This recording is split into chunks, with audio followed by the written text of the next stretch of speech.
ॐ वसुदेवसुतं देवं कंसचाणूरमर्दनं देवकी परमानन्दं कृष्णं वन्दे जगद्गुरुम्।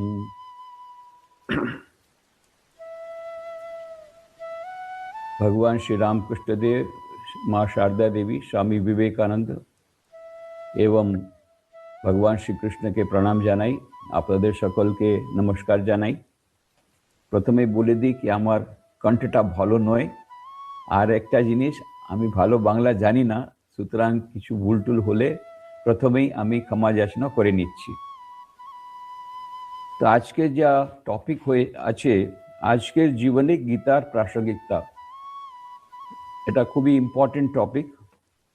এবং অনেকে এরকম জিজ্ঞেস করে শ্রীকৃষ্ণে যে সন্দেশ দেওয়া হয়েছিল সেটা 5000 বছর আগে, এখন তার কি কোনো রেলেভেন্স আছে? আজকে তো কত চেঞ্জ হয়ে গেছে পুরো সোসাইটি, আজকে কি ওর কোনো রেলেভেন্স আছে, কোনো প্রাসঙ্গিকতা আছে? আমার মনে পড়ে একজন ম্যানেজমেন্ট কনসালটেন্ট আমাদের একজন সন্ন্যাসীকে এই কথাটা জিজ্ঞেস করেছিলেন কি আপনারা গীতা গীতা করছেন, গীতা তো কত বছর আগে কথা, তো ওটা কি প্র্যাকটিক্যাল, ওটা কি প্র্যাকটিক্যাল মেসেজ? তো কেন ওর এইরকম গীতা গীতা করছেন? তখন ওই সন্ন্যাসী বললেন, আচ্ছা আপনার মতে প্র্যাকটিক্যালটা কাকে বলবেন? ধরুন যদি একটা কোম্পানি তার টার্নওভার খুব বেশি হচ্ছে, তো আপনি কি বলবেন ওটা প্র্যাকটিক্যাল? হ্যাঁ, ওটা প্র্যাকটিক্যাল বলবো, কেন ও টার্নওভার বেশি হচ্ছে। আমি বললাম, দেখুন, একটা বই যখন পাবলিশ হয় তখন ওই বইটা সেকেন্ড এডিশন কখনো বেরোয় না, সেকেন্ড এডিশন হলে থার্ড এডিশন বেরোয় না। 1000 কপি হয়েছে, বাস ওই 1000 কপি হয়।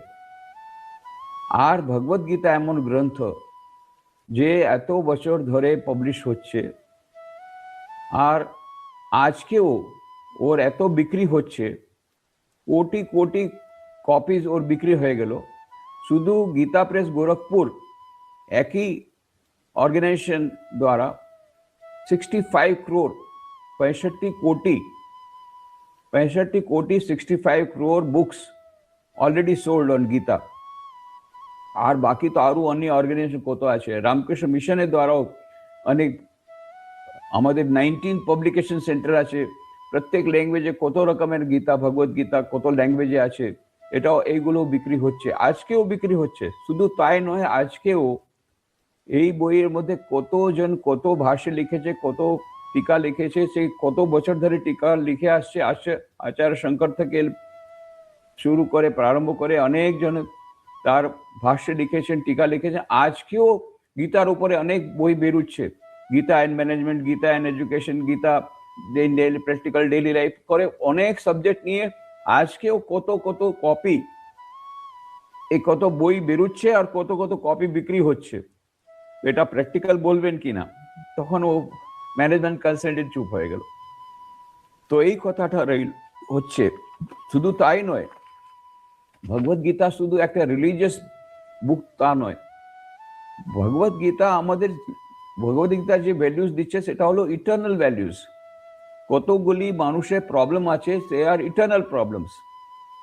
যেই সোসাইটি হোক, আজকে 5000 বছর আগেও মানুষের যে নেচার ছিল, মানুষের মধ্যে কাম, ক্রোধ, লোভ, মোহ ছিল।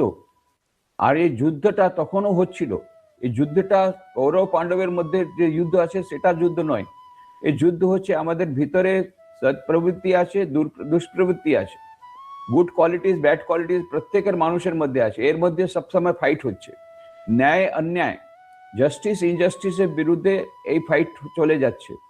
বাইরে আমরা দেখছি ভালো লোক এবং যারা ইভিল পার্সন, তাদের মধ্যে এই ঝগড়া চলছে। তার মধ্যে যে দুর্জন আছে, সে দুর্জন কখনো সজ্জনের উপরে অত্যাচার করছে, ওই অত্যাচারের সামনা করতে হবে।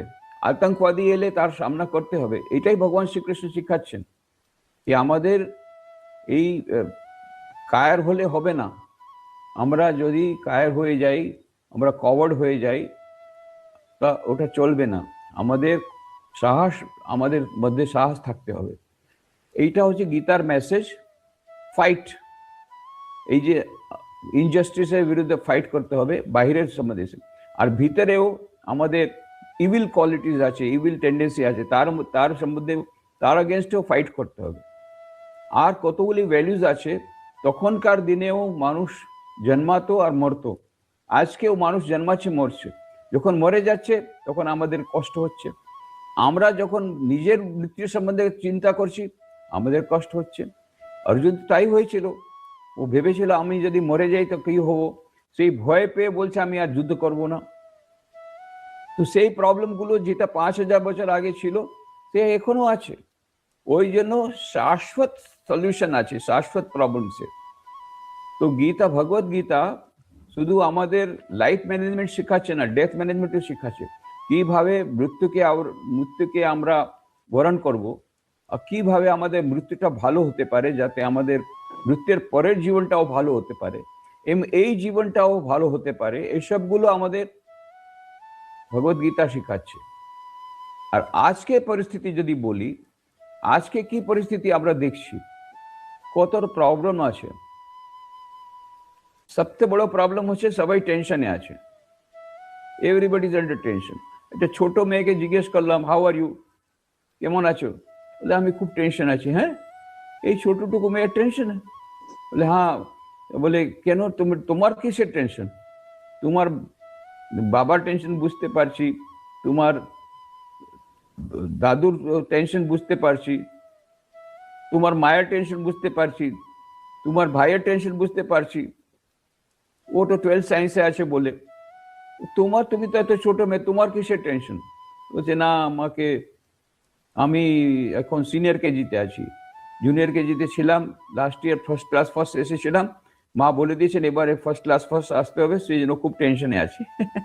এই টেনশনের যুগ এসে গেছে। আর কত সুসাইড চলছে, সুসাইডের রেট এমন বেড়ে গেছে, শুধু আমাদের দেশে নয়, যাতে আমরা সো কল ডেভেলপ কান্ট্রিজ, ওই ডেভেলপ কান্ট্রিজেও সুসাইডের রেট বেড়ে গেছে, সিজনোফ্রেনিক পেশেন্ট বেড়ে গেছে। সকলেই সুখ শান্তি খোঁজ করে বেড়াচ্ছে। Happiness industry is the 5th largest industry in the world today. এই সুখ শান্তির খোঁজের জন্য ওরা কত রকম সেমিনার করছে, কত রকমের যোগাসন, কত রকমের এই উপায় খুঁজছে, এইসব বিলে টিলে হ্যাপিনেস ইন্ডাস্ট্রি যে হচ্ছে, সেটা 5th লার্জেস্ট ইন্ডাস্ট্রি হয়ে গেছে এখন। মানে সবাই সুখ শান্তির খোঁজে আছে, টেনশনে আছে। এইটা হলো এই যুগের রূপ। আর সবাই বিষাদে আছে।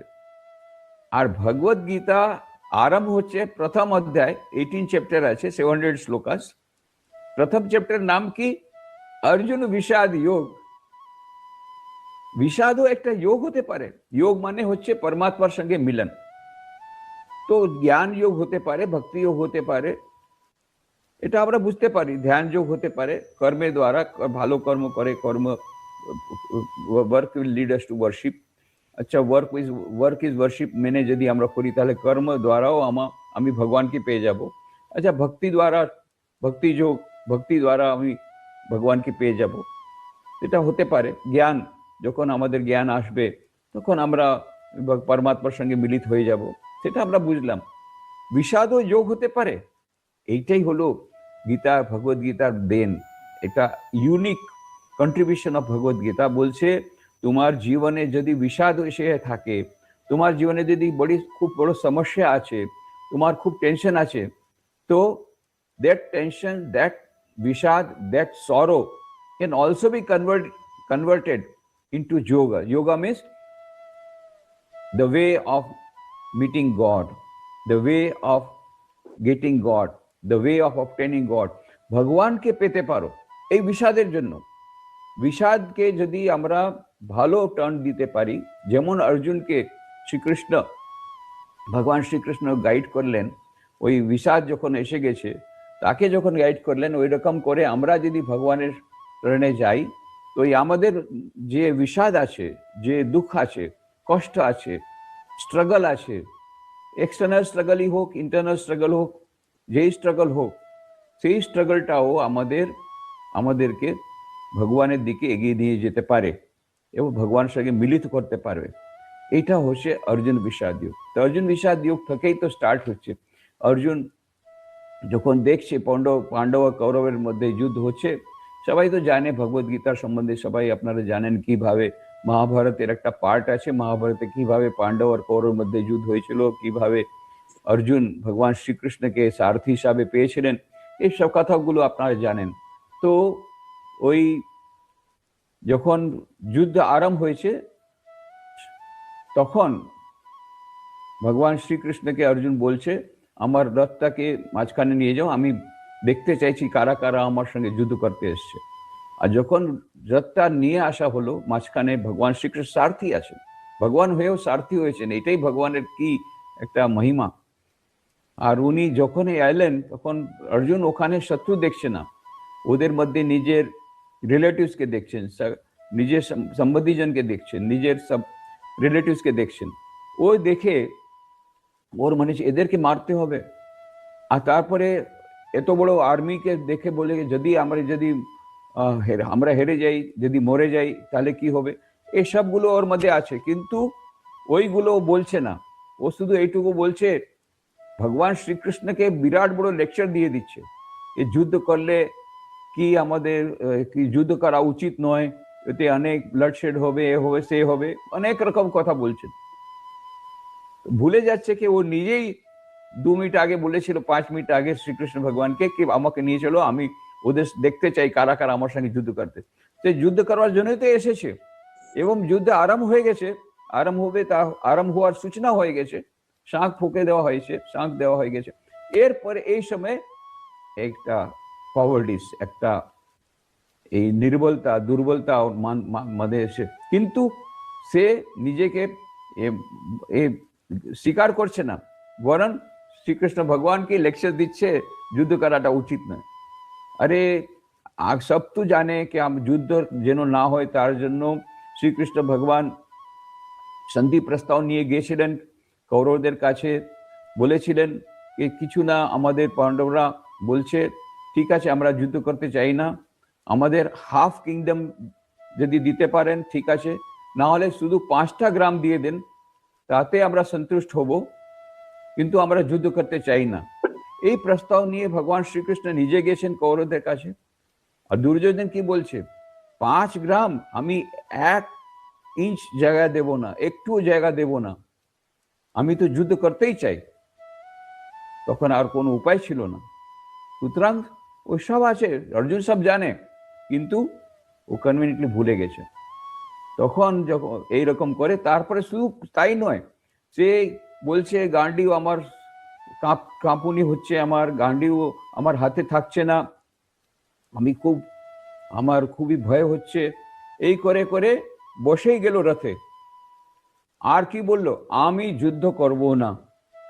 কি অবস্থা, যার উপরে পুরো যুদ্ধের পুরো রেজাল্ট ছিল, সেই তো সব থেকে বড় যোদ্ধা ছিল অর্জুন, অর্জুনের উপরে সব ডিপেন্ডেন্ট ছিল, সেই অর্জুন বলছে আমি যুদ্ধ করব না। কি অবস্থা। তখন ভগবান শ্রীকৃষ্ণ কি করলেন, উনি বিচলিত হলেন না। এইটা হলে যে স্থিতপ্রজ্ঞের কথাটা উনি পরে বলেছেন 2য় অধ্যায়ে, সেই ভগবান শ্রীকৃষ্ণ নিজেই স্থিতপ্রজ্ঞ, তবুও উনি বিচলিত হচ্ছে না। আর তারপরে 2য় চ্যাপ্টারে আমরা দেখলাম, বলছেন ভগবান শ্রীকৃষ্ণ বলছেন, কুতৎস্বা কশমলমিদম विस्मय समुपस्थितम अनार्यम अजुष्टम अस्वर्गम अकीर्तिकरम अर्जुन क्लैब्यम मास्पगम पार्थ नैत्वत्तयुपपद्यते क्षुद्रम हृदय दौर्बल्यम तक्तोतिष्ठ परंतप। दाड़िए पड़, এই তুচ্ছ দুর্বলতাকে ফেলে দে, এই তোকে এটা শোভা দিচ্ছে না, তুই এত বড় লোক, আর তুই বলছে আমি যুদ্ধ করব না, এটা তোকে শোভা পাচ্ছে না। হৃদয়ের তুচ্ছ দুর্বলতাটা ফেলে দে আর দাঁড়িয়ে পড় যুদ্ধ করবার জন্য। আর কি বলছেন, ক্লেবিয়াম মাস ভাগম, ক্লেবিয়াম মাস ভাগম পার্থ, কওয়ার্ড हो ना, কাপুরুষ हो ना। এই শব্দটা শুনে অর্জুন একেবারে ডিস্টার্ব হয়ে গেছে, শক পেয়েছে। আর ভগবান শ্রীকৃষ্ণ এটা বড় সাইকোলজিস্ট, উনি শক থেরাপি দিতেই চাইছিলেন, শক দিতেই চেয়েছিলেন, সেই জন্য শক করে দিচ্ছেন। কাপুরুষ, ক্লেবিয়াম, এই ক্লেবের মতো বলছে, কথা বলছো তুমি, এ শোভা পাচ্ছে তোমাকে? এত বড় এ হয়ে যোদ্ধা হয়ে তুই বলছো আমি যুদ্ধ করবো না? এমন হাই ডোজ দিয়েছে।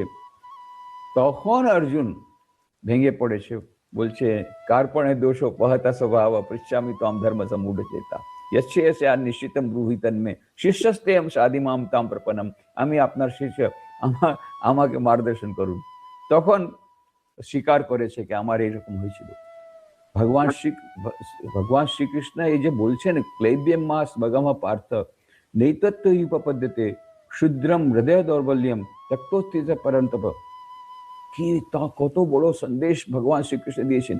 এই আধুনিক যুগে যখন আমরা স্ট্রাগল করছি, দৈনন্দিন জীবনে কত স্ট্রাগল, কত সমস্যার সমাধান, আমরা কত সমস্যার এ করতে হচ্ছে, আমাদের ফেস করতে হচ্ছে এভরিডে। এক্সটার্নাল জগতে হচ্ছে, ইন্টারনাল জগতে কত রকম সমস্যা। তখন কখনো কখনো আমরা এত হয়ে পড়ছি, আমাদের এই পুরো সাহসটা চলে যাচ্ছে, আমরা দুর্বল হয়ে যাচ্ছি, নির্বল হয়ে যাচ্ছি এবং আমরা দুঃখী হয়ে যাচ্ছি। সেই জন্য এই সন্দেশটা, যে এই মেসেজটা আছে, এটা বিরাট বড় মেসেজ এই যুগের মানুষের জন্য। স্বামী বিবেকানন্দ কি বলছেন, if you my sons can proclaim this message to the world, Klebium mas magama partha, then all this disease, grief, sin and sorrow will vanish from off the face of the earth in 3 days.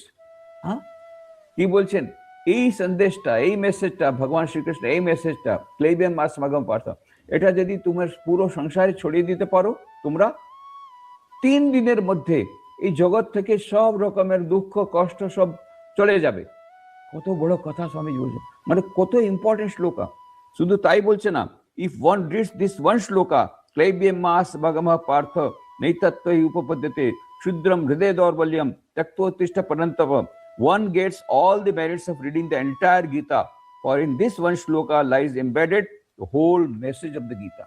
বলছেন যদি কেউ এই একটাই শ্লোক ভালো করে পড়ে নেয়, তো পুরো গীতার পড়বার ফল ও পেয়ে যাবে। বিকজ এই একটাই সন্দেশের মধ্যে পুরো গীতার সন্দেশ, পুরো গীতার মেসেজ এসে গেল। কোন মেসেজটা? দাঁড়িয়ে পড়ো যুদ্ধ করবার জন্য। ক্লৈব্যম মাস ভগম Partha, don't be a coward. ক্লৈব্যম মাস, কাপুরুষ হো না। ক্লৈব্যম মাস ভগম পার্থ নৈতত্ব উপপদে, এইটা তোমার শোভা দিচ্ছে না। তোমার ভিতরে ডিভিনিটি আছে, তোমার ভিতরে অনন্ত শক্তি আছে, অনন্ত দেবত্ব আছে। এই ভুলে তুমি এত কায়ের হয়ে যাচ্ছ আর এত নিজের সাহসটা হারিয়ে ফেলছো। না না না, এটা তোমাকে শোভা দিচ্ছে না। তোমার ভিতরে অনন্ত শক্তি আছে, জাগ্রত করো ওই শক্তিকে, দাঁড়িয়ে পড়ো আর ফেস করো, যুদ্ধ ভালো করে ফেস করো। এই আজকে মানুষ যখন কত রকমের স্ট্রাগল করছে, কত রকমের সমস্যার সম্মুখী হয়েছে, তখন এই শ্লোকটা বারে বারে আমাদের পড়তে হবে, বারে বারে স্মরণ করতে হবে। এটা একটা বিরাট, স্বামী বিবেকানন্দজি এটা খুব ইম্পর্টেন্ট দিচ্ছেন এই শ্লোকটাকে। আজকের জগতে যখন, আজকের সময়ে যখন এই স্ট্রেস ম্যানেজমেন্ট, টেনশন সবার হয়ে গেছে, তখন এই মেসেজটা খুবই ইম্পর্টেন্ট।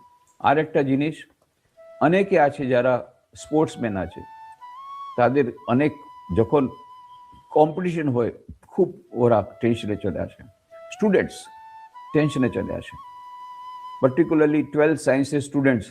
তো আমাদের তো আমরা দেখলাম কি এত টেনশন, ওরা কত অনেকজন তো আবার সুসাইড করে 12 সায়েন্সের স্টুডেন্ট। তো এই জন্য আমরা কি করলাম, how to overcome tension of board examination, how to overcome the tension of board examination, এইটাই নিয়ে প্রোগ্রাম করলাম। আর আমি ওদেরকে বললাম কার কার টেনশন আছে, যারা এসেছিল সবাই হাত তুললো। আচ্ছা, কম টেনশন আছে না বেশি টেনশন আছে? বেশি টেনশন আছে। এখন পরীক্ষা শুধু 3 মাস বাকি আছে, বেশি টেনশন আছে। আমি বললাম আচ্ছা টেনশন কিসের জন্য আছে? সেটা তো আমরা বুঝতে পারছি না। আমি বললাম আমি বলে দেব তোমাদের কিসের জন্য টেনশন আছে।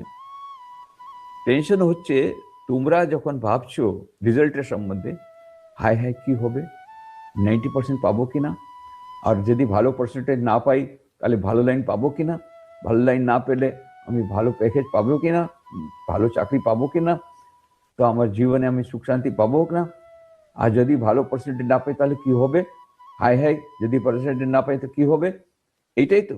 হ্যাঁ ধরেছেন, এটাই তো, বাস। তো এইটাই তো ভগবান শ্রীকৃষ্ণ কথা বলছেন। ভগবান শ্রীকৃষ্ণ কি বলছেন, মা ফলেষু কদাচন कर्मणि एवाधिकारस्ते मा फलेषु कदाचन मा कर्मफल हेतुर्भु माते संगोस्त अकर्मणि। তুমি কর্ম করো, কিন্তু কর্মের ফলের দৃষ্টি তোমার ওর দিকে তোমার দৃষ্টি থাকবে না। তোমার দৃষ্টি কোথায় থাকবে, কর্মের দিকে থাকবে। তুমি ভালো করে কর্ম করো, কর্মের ফল আপনা আপনি আসবে। কিন্তু রাত দিন যদি তুমি এই চিন্তা করো হায় হায় কি হবে, রিজল্ট কি হবে, রিজল্ট কি হবে, তুমি রিজল্টই দিয়ে জন্য ভাববে, তো কাজটা আরো খারাপ হবে, তোমার কনসেন্ট্রেশন থাকবে না।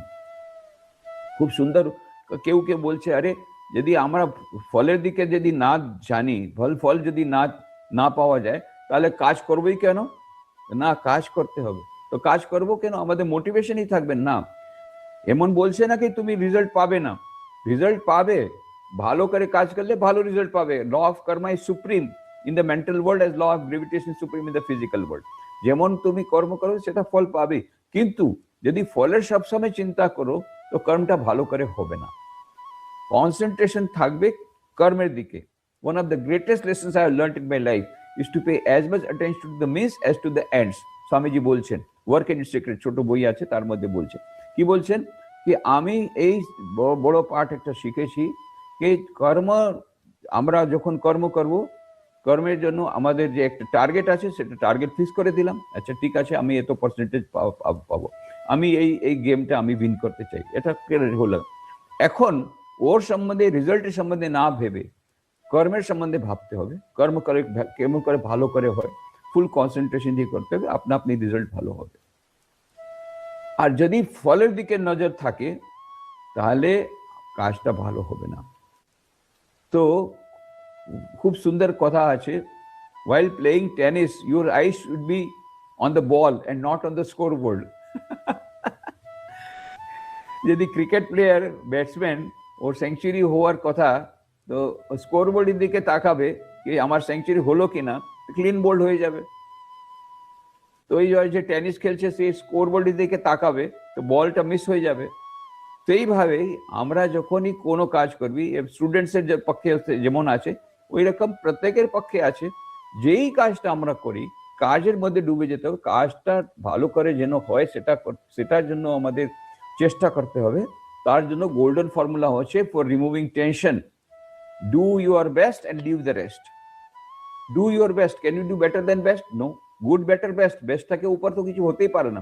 ডু ইউর বেস্ট, যত আপনার ম্যাক্সিমাম এফোর্টস আপনি করে দেন, আর তারপরে কি বলবেন, লিভ দ্য রেস্ট। রেস্ট যা আর উপরে আর ভাববে না, আপনা আপনি রেজাল্ট আসবে। এই রেজাল্টের দিকে বেশি নজর দিলে কাজটা ভালো করে হবে না।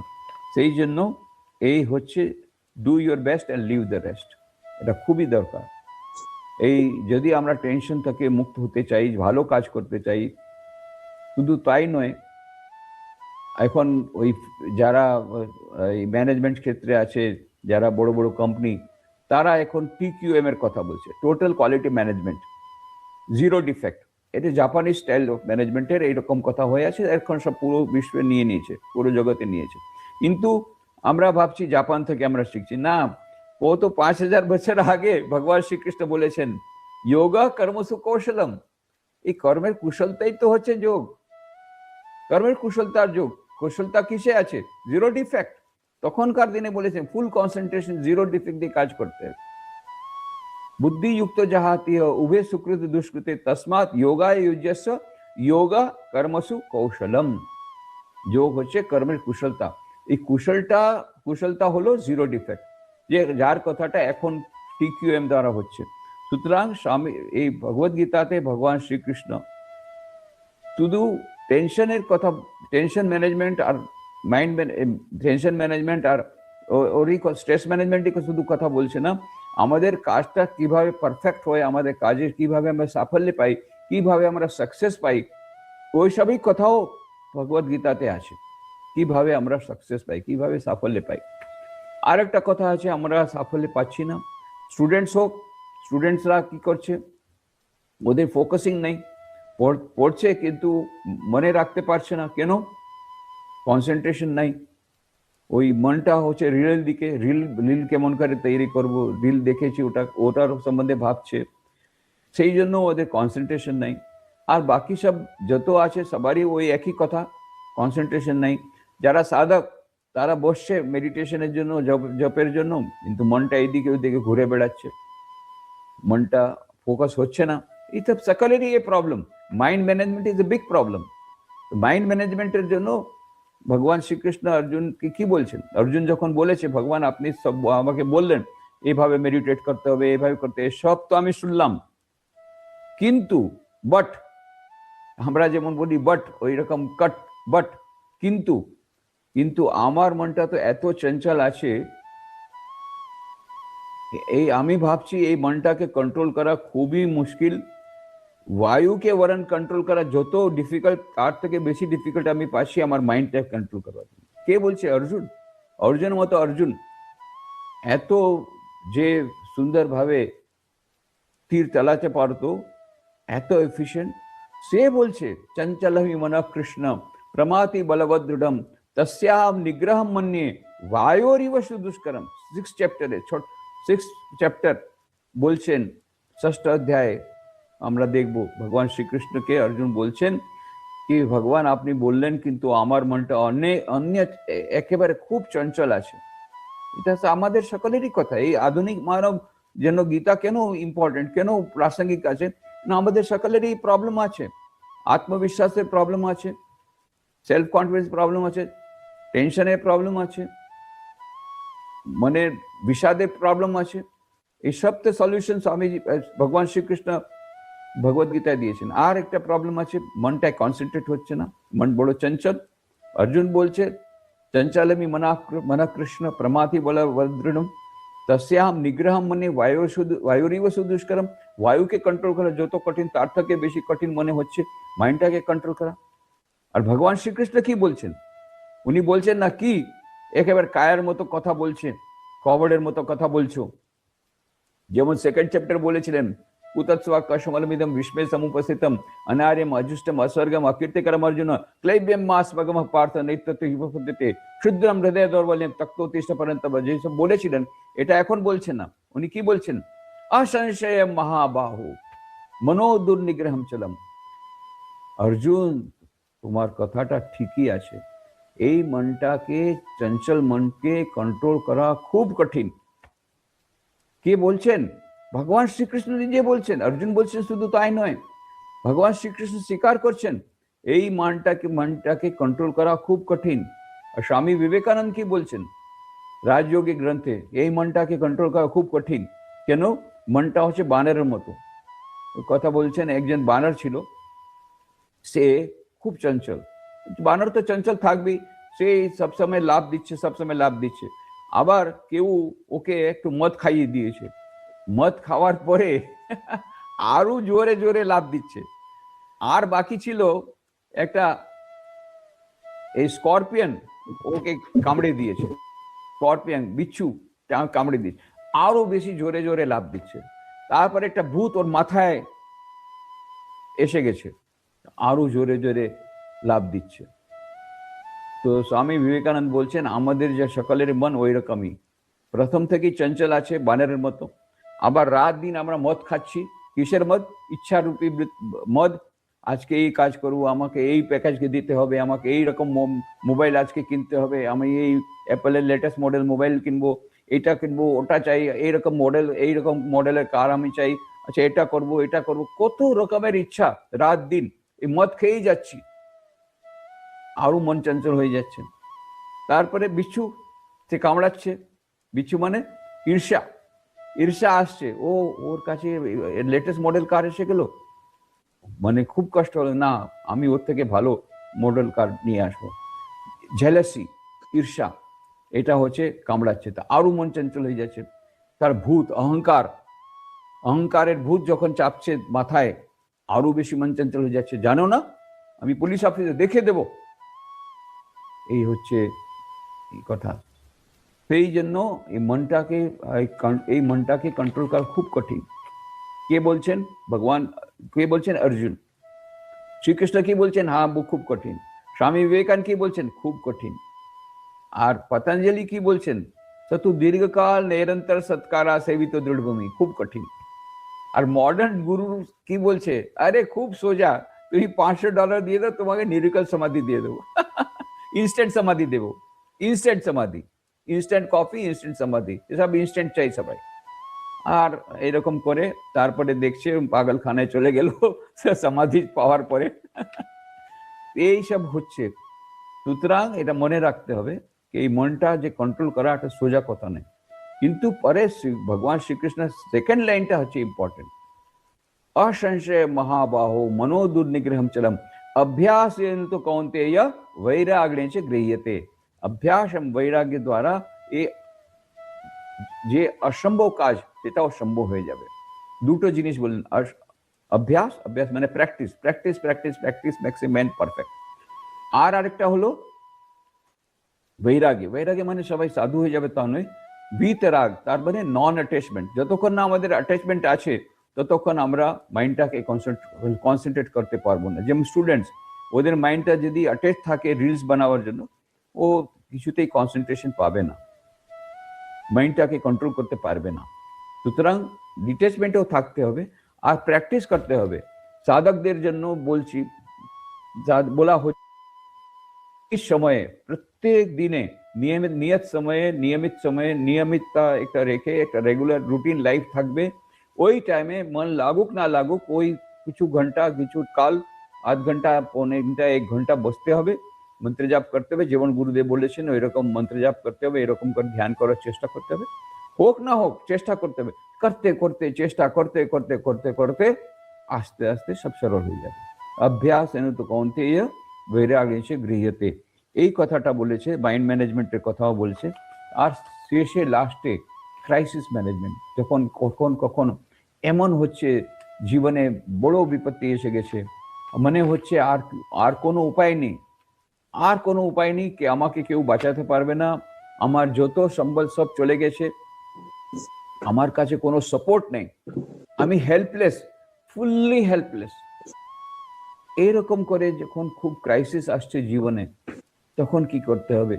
ভগবদ গীতাতে তখন শ্রীকৃষ্ণ ভগবান 18 চ্যাপ্টারে লাস্টে বলছে, ঈশ্বর সর্বভূতানাম হৃদয়ে অর্জুন তিষ্ঠতি ভ্রাময়ন সর্বভূতানি যন্ত্রারূঢ়ানি মায়য়া তমেव শরণম গচ্ছ সর্বভাবেন ভারত তৎপ্রসাদাৎ পরাম শান্তিম স্থানম প্রাপ্স্যসি শাশ্বতম।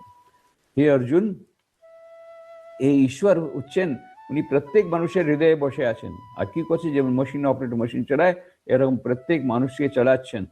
সুতরাং তুমি কি করো? তুমি ওই ভগবানের শরণাগত হয়ে যাও। তাতে কি তুমি পাবে? পরম শান্তি পাবে, আর শাশ্বত পদ পাবে। ভগবানের শরণাগত হয়ে যাও। আর লাস্টে কি বলছে? সর্বধর্মান পরিত্যজ্য মামেকম শরণম ব্রজ অহম ত্বা সর্বপাপেভ্যো মোক্ষয়িষ্যামি মা শুচঃ। কত বড় সাপোর্ট, কত বড় আশার বাণী ভগবান শ্রীকৃষ্ণ বলছেন। কি বলছেন? সর্বধর্মান পরিত্যজ্য, তুমি যদি কিছু কাজ করতে পারছো না, স্বধর্ম করতে পারছো না, তোমার ধর্মের পালন করতে পারছো না, কিছু করতে পারছো না, সব ছেড়ে দাও। সর্বধর্মান পরিত্যজ্য মাম একম শরণ হয়ে যাও, আমার শরণাগত হয়ে যাও। মাম একম শরণম ব্রজ অহম ত্বা সর্বপাপেভ্য, সব পাপ থেকে তোমাকে মুক্ত করে দেবো। অহম ত্বা সর্বপাপেভ্য মোক্ষয়িষ্যামি মা শুচঃ। ভাবছো কেন? এত ভাবছো কেন? চিন্তা করো না, ভেবো না, don't worry, I am here. তুমি আমার শরণাগত হয়ে যাও, আমি তোমাকে সব পাপ থেকে মুক্ত করে দেব, তোমাকে নিজের শরণে নিয়ে নেব। এটা আহ্বান করছেন ভগবান। যখন এত কষ্ট হয়, তখন শরণাগতম শরণাগতম। ভগবান শ্রী রামকৃষ্ণ দেব এই কথাটা বলতেন, শরণাগতম। গিরিশ চন্দ্র ঘোষকে বলেন, তুমি কিছু করতে পারবে না, ঠিক আছে, আমাকে বকলমা দিয়ে দাও। এটা হচ্ছে লাস্ট কথা। আগে আমাদের পুরুষার্থ করতে হবে, পুরুষার্থ করতে করতে এমন অবস্থা হবে আর আমি এর থেকে বেশি পারছি না, তখন আমাদের শরণাগতি আসবে। যেমন ঠাকুর বলছেন, ভগবান শ্রী রামকৃষ্ণ উদাহরণ দিচ্ছেন, এক পাখি চারিদিকে যাচ্ছে আর কিছুতেই কিনারা পাচ্ছে না, তখন শরণাগত হয়ে পড়ে আছে। ভগবান যদি রক্ষা করেন তখন রক্ষা করবেন। সেই শরণাগতি এমন আসে না, পুরুষার্থের পরে আসবে। তো এই জন্য ভগবান শ্রীকৃষ্ণ যে দিয়েছেন উপদেশ, সন্দেশ দিয়েছে, এটা আজকে মানুষের জন্য খুবই দরকার, খুবই প্রাসঙ্গিক। সেই জন্য এটা শুধু রিলিজিয়াস গ্রন্থ নয়, আমাদের ভারতবর্ষে গুজরাট গভর্নমেন্ট ইনিশিয়েটিভ নিয়েছে 6 to 9 স্ট্যান্ডার্ডের স্টুডেন্টসের জন্য গীতা কম্পালসারি করে দিয়েছে। আর এডিশনাল সাবজেক্ট হিসাবে বাকি সব স্টুডেন্টসের জন্য বলেছে। অনেক কলেজ, অনেক ইউনিভার্সিটি সার্টিফিকেট কোর্সেস ভগবদ্গীতার উপর আরম্ভ করেছে। এনইপি 2020, নিউ এডুকেশন পলিসি 2020তেও আইকেএস, ইন্ডিয়ান নলেজ সিস্টেম আর ভগবদ্গীতা পড়াবার জন্য এমফেসিস দেওয়া হয়েছে। এমনকি বিদেশেও অনেক গভর্নমেন্টস এখন ভগবদ্গীতার উপরে কিছু, আর বিদেশে কতজন আছে যারা ভগবদ্গীতা, শুধু বাইবেল না, ভগবদ্গীতার উপর হাত দিয়ে শপথ নিচ্ছে, শপথ গ্রহণ করছে। এই জন্য ভগবদ্গীতা আরো বেশি পপুলার হয়ে যাচ্ছে। এখন তো দেখছি চারিদিকে আরো বেশি পপুলার হচ্ছে, যেটা মাঝখানে তো এত বছর ছিল না। কিন্তু হঠাৎ করে যখন দেখছি সারা জগতে এটা দুঃখ কষ্ট বেড়ে যাচ্ছে, কেউ কেউ বলছে আমরা তো যুদ্ধটা বন্ধ করতে চাইছি, ভগবান শ্রীকৃষ্ণ তো বলছেন যুদ্ধ করতে, এটা তো কি হলো, উল্টো মেসেজ আছে না, মঙ্গরিং মেসেজ। উনি বলছে যেটা যে যুদ্ধ আছে অন্যায়ের বিরুদ্ধে মেসেজ আছে। যদি কোনো আতঙ্কবাদী চলে আসে, তার আতঙ্কবাদীর সঙ্গে লড়াই করতে হবে। আমরা যদি ও যুদ্ধ না করি তাহলে তো কত নুকসান হবে, দেশটা নষ্ট হয়ে যাবে, যে ভালো লোক তো নষ্ট হয়ে যাবে। সুতরাং যেখানে দরকার সেখানে প্রতিকার করতে হবে। স্বামী বিবেকানন্দ বলেছেন, ভগবান শ্রীকৃষ্ণ বলেছেন। কিন্তু বেশি করে এই যুদ্ধটা হচ্ছে ভিতরের যুদ্ধ। আমাদের সদ্বৃত্তি, good qualities are bad qualities মধ্যে যুদ্ধ চলছে। তো এখানে আমাদের কখনো কখনো গুড কোয়ালিটিস হেরে যাচ্ছে, তাতে জন্য আমরা যেন হতাশ না হই, আমরা যুদ্ধ করতে থাকি আর এটা আমরা কনকর করব, ব্যাড কোয়ালিটিসকে কনকর করব। তো এই জন্য এই যুদ্ধটা শুধু বাইরের যুদ্ধটা, এটা উপমা না নিয়ে, ওটা উপমা আছে, এটা কৌরব পাণ্ডবের যুদ্ধ, কিন্তু আমাদের দৈনন্দিন জীবনে এই যে সমস্যা আমাদের সামনে আছে তাদের সঙ্গে যে যুদ্ধ হচ্ছে, এই যুদ্ধটাও এই মহাভারতের যুদ্ধ। আর আমাদের মনের মধ্যে যে যুদ্ধ চলছে, ভালো টেন্ডেন্সিস আর মন্দ টেন্ডেন্সিস, ব্যাড টেন্ডেন্সিস, গুড টেন্ডেন্সিস, ব্যাড টেন্ডেন্সিস, এর মধ্যে যুদ্ধ হচ্ছে, সেটাও হচ্ছে আমাদের এই যুদ্ধটাও হচ্ছে, এই যুদ্ধটাও আমাদের করতে হবে। সুতরাং এখন এই যে আজকের জগতে, আজকের যুগে ভগবদ গীতার যে সন্দেশটা আছে, মেসেজটা আছে, খুবই রেলিভেন্ট, খুবই প্রাসঙ্গিক। এই জন্য অনেকে এরকম করে গীতার শুধু এডুকেশন সিস্টেমে আসছে তা নয়, অনেকে গীতার পাঠ করছে, গীতার অনুধ্যান করছে, গীতার উপর ডিসকোর্সেস হচ্ছে। তো ওই যেহেতু এটাতে আমাদের কি হচ্ছে, এটাকে দ্রুত এই কনটেক্সটে আমাদের ভাবতে হবে। ওই সময় যা হয়েছিল মেসেজ দিয়েছেন উনি, এটা উপলক্ষ, অর্জুনকে উপলক্ষ করে উনি মেসেজ দিয়েছিলেন।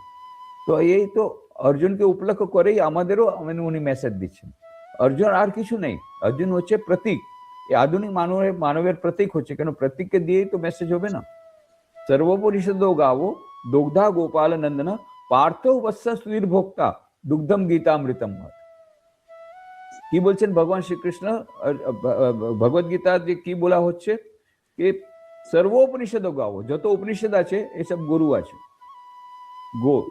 গুরু सर्वोपनिषद गाओ গাও গুরু, দগ্ধা গোপালন্দনা, এই গুরু ওকে দোহন কে করছে, গরুকে দোহন করে দুধ কে বার করছে, কে বার করবে, ওই যে নন্দনন্দন আছে, উনি তো ওনার কাজই হচ্ছে গরুকে নিয়ে বেড়ানো, গরু কাছ থেকে দুধ দোয়া, দুধ বার করা, সেটাই তো ওর কাজ হচ্ছে, দুধ দোহন করা। তো সর্বোপনিষদ গাও দগ্ধা গোপাল নন্দনা, উনি নিজে এ দুগ্ধ বার করছেন। দুগ্ধ কে এরকম করে দুগ্ধা গোপালানন্দন পার্থ বৎস সুধীর ভোক্তা দুগ্ধম গীতামৃতম হয়। কিন্তু গরু তো এমন দুধ দেবে না, সামনে একটা বাছুর চাই, বাছুরকে দেখে গরু দুধ দেবে। এই বাছুরকে পার্থ অর্জুন, অর্জুন হচ্ছে অর্জুনকে দেখে, অর্জুনকে নিমিত্ত করে সন্দেশটা দেওয়া হচ্ছে। আর এই যে পান কে করছে দুগ্ধম গীতা অমৃত, অমৃতের মতন এই যে দুগ্ধ আছে তার পান কে করছে? যারা যারা গীতার পাঠ করছে, যারা গীতার অনুধ্যান করছে, যারা গীতার উপরে চিন্তন করছেন, আর যারা গীতার সন্দেশ অনুযায়ী নিজের জীবনকে নিজের জীবনকে পরিপালন করছে, নিজের জীবনে ওই মেসেজগুলো পরিপালন করছে, তারাই হলেন সুধীজন। সুতরাং আমরা এই ভগবান শ্রীকৃষ্ণের যে সন্দেশটা এই বর্তমান পরিপ্রেক্ষে আমাদের বুঝতে হবে এবং ভাবতে হবে, এবং যে যে মেসেজগুলো আমাদের এখন দরকার সেটা আমাদের বারে বারে পড়তে হবে, বারে বারে শুনতে হবে, বারে বারে ওর উপর অধ্যয়ন করে ওর মধ্যে কিছু যত কিছু আমরা পারি, যতটুকু পারি আমরা ওটা পরিপালন করার জন্য যদি আমরা চেষ্টা করি, তাহলে আমরা নিশ্চয়ই বেনিফিটেড হব, লাভান্বিত হব। ভগবান শ্রীকৃষ্ণের চরণে এই প্রণাম করে এই প্রার্থনা করি যেন আমাদেরকে উনি আমাদেরকে সবাইকে আমাদের আশীর্বাদ করুন, আর আমরা ওনার যে সন্দেশটা আছে, ওনার যে মেসেজটা আছে ওটা আমরা পালন করে আমাদের নিজেদের মানব জীবনটা ধন্য করতে পারি। ওই প্রার্থনা ওনার চরণে করে আপনাদের সকলকে নমস্কার জানিয়ে আমি আমার বাণীটা এখানে শেষ করছি। ওম শান্তি শান্তি শান্তি। হরি ওম তৎসৎ। শ্রীরামকৃষ্ণার্পণমস্তু।